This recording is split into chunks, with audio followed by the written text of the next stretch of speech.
Novembre 2010, une demande de permission est déposée pour un champ OGM en plein air à Wetteren en Flandre.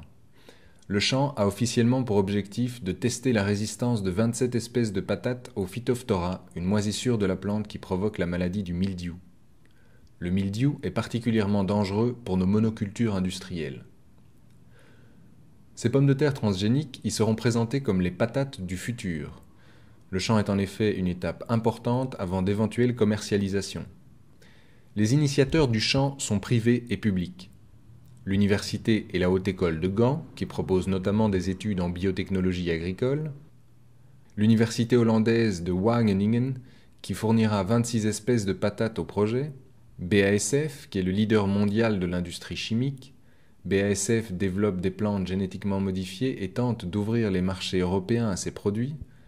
Sa patate Fortuna est la 27e lignée du champ. Après des années de tests, BASF projette de vendre cette variété de patates transgéniques aux agriculteurs d'Europe dès 2014.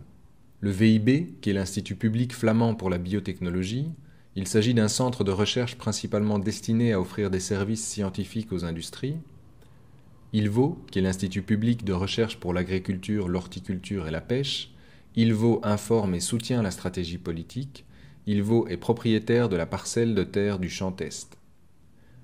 Alertés du projet, des centaines de personnes envoient des lettres d'opposition. Février 2011, malgré la division de ses membres, 3 contre, 5 pour, le Conseil consultatif de biosécurité donne un avis positif et les ministres autorisent le champ. 4 mai 2011, inauguration du champ le plus sécurisé au monde. Des organisations environnementales et agricoles déclarent ce champ indésiré et inutile. Plus tard, ce champ sera même déclaré illégal lors d'un procès engagé par Greenpeace. 29 mai 2011, des centaines de militants arrivent au champ. 60 policiers les y attendent. Ils contournent, se rapprochent des grilles, tentent de les arracher avec des crochets et des cordes. La police sort la matraque et frappe sur les mains des militants. Ils se défendent comme ils peuvent et certains pénètrent sur le champ, piétinent, arrachent. Une trentaine de faucheurs seront arrêtés et relâchés le jour même. 11 d'entre eux seront par la suite inculpés au tribunal correctionnel de Dendermonde. La plupart des médias présents, ainsi que de nombreux militants pro-OGM, parlent d'un acte de vandalisme envers la science.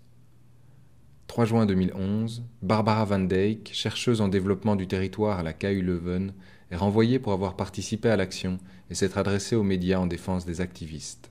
Wij zijn verbolgen, verontwaardigd over de disproportionele actie van de universiteit om iemand die een mening heeft, een sterke mening, namelijk dat genetisch gemodificeerde gewassen misschien gevaarlijk zijn voor het milieu, maar ook dat er private belangen spelen.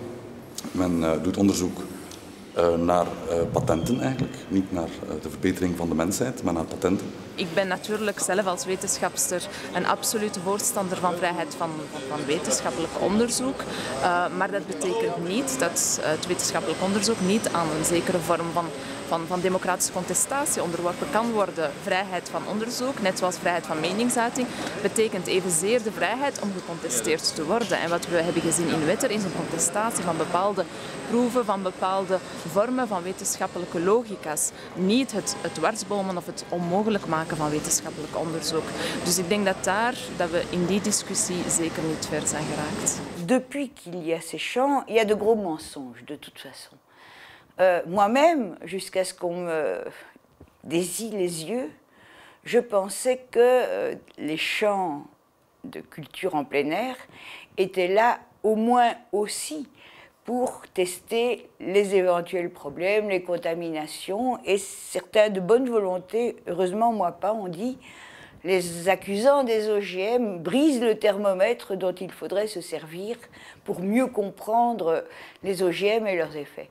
Il n'en est rien, tous ces champs sont là normalement pour permettre au nouvel organisme d'être, ou plutôt aux semences du nouvel organisme, d'être inscrits dans le catalogue des semences. Ce sont donc des essais agronomiques sur la reproductibilité et différents types de traits qu'on exige pour l'inscription.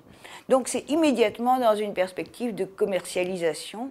Les activistes qui ont fait un dossier formidable ont montré que ça ne pouvait même pas servir à ce type de vérification, certification agronomique.